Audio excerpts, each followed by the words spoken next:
AP రాజకీయాల్లో గుడ్డు versus makeup గా మాటల తూటాలు పేలుతున్నాయి. హోంమంత్రి అనితపై మాజీ మంత్రి అమర్నాథ్ వ్యాఖ్యలతో వివాదం మొదలైంది. ఈ నెల 12న చోడవరంలో అమర్నాథ్ అనితను ఉద్దేశించి మేకప్ మంత్రి అంటూ విమర్శలు చేశారు. ఆయన అలా మాట్లాడటానికి కారణం అంతకు ముందు హోంమంత్రి అనిత చేసిన విమర్శలే. హోంమంత్రి అనిత వ్యాఖ్యలపై వైసీపీ తరపున మాజీ మంత్రులు అమర్నాథ్, పుష్ప శ్రీవాణి స్పందిస్తే కూటమి నుంచి పల్లా శ్రీనివాస్, పీతల సుజాత విరుచుకుపడ్డారు. అంటే గుడ్డు పగలగొట్టడం కూడా మాకొచ్చు, గుడ్లు పగలగొట్టడం అన్నీ కూడా మాకొచ్చు. నేను మాట్లాడుకోవాలనుకుంటున్నాను. నేను ఒకటే చెప్తున్నా, మంచి చేస్తున్నాం. ఇండస్ట్రియల్ మినిస్టర్గా 2.5 సంవత్సరాల ఇండస్ట్రియల్ మినిస్టర్ ఉన్నాడు ఆయన. ఇండస్ట్రియల్ మినిస్టర్గా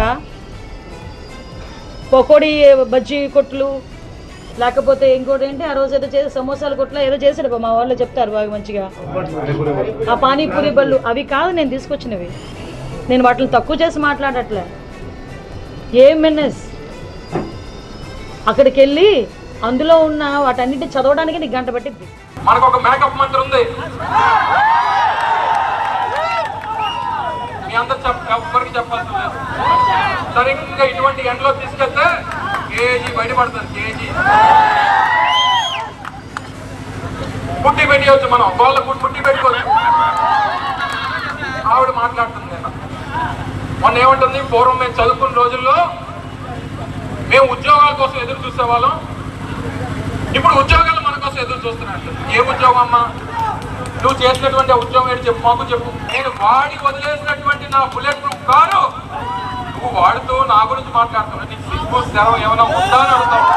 ఒక మాజీ మంత్రి గారిని ఉద్దేశించి వాడు ఎవడాడు అని చెప్పి ఒక మాజీ మంత్రిగా పనిచేసినటువంటి వ్యక్తిని, ఆ జిల్లాలో రెప్యూటెడ్ ఫ్యామిలీ, వాళ్ళ ఫాదర్ కూడా మంత్రిగా పనిచేసినటువంటి పరిస్థితి, అటువంటి వ్యక్తిని పట్టుకుని వాడెవడు అంటే హోంమంత్రి పదవి వస్తే 2 కొమ్ములే ఎక్స్ట్రా రావు, ఏది పడితే అది మాట్లాడడానికి. రేపొద్దున మీ మంత్రి పదవి అయిపోయిన తర్వాత ఎవరో ఒకళ్ళు అది వస్తుంది అని అన్నారనుకోండి, బాగోదు కదా. ఆయన హోంమంత్రి గారి మీద విమర్శ చేస్తూ ఆవిడకి కేజీ ఉంటుంది, కేజీ రాసుకొని ముఖానికి పూసుకొని వస్తుందని ఒక విమర్శ చేశారు. అది చాలా తప్పుడు విధానం. దాన్ని మేము తీవ్రంగా ఖండిస్తున్నాం. దయచేసి ఆ వ్యాఖ్యల్ని ఉపసంహరించుకోవాలని చెప్పేసి మేము అది బేషరతుగా కూడా క్షమాపణ చెప్పాలి మహిళా లోకానికి. ఒక దళిత హోంమంత్రిని పట్టుకొని అంత అసభ్యకరంగా ఈ కోడిగుడ్డు అమర్నాథ్ మాట్లాడినటువంటి మాటలు ఏ మహిళ కూడా క్షమించదు. ప్రతి ఒక్క మహిళ కూడా దీన్ని ఖండిస్తుంది. ఈ రోజున ఒక దళిత మహిళ మీద మాట్లాడేసి ఈ అమర్నాథ్ హైలైట్ అయిపోవాలని చూస్తున్నావా? సిగ్గు అనిపించట్లేదా నీకు అమర్నాథ్?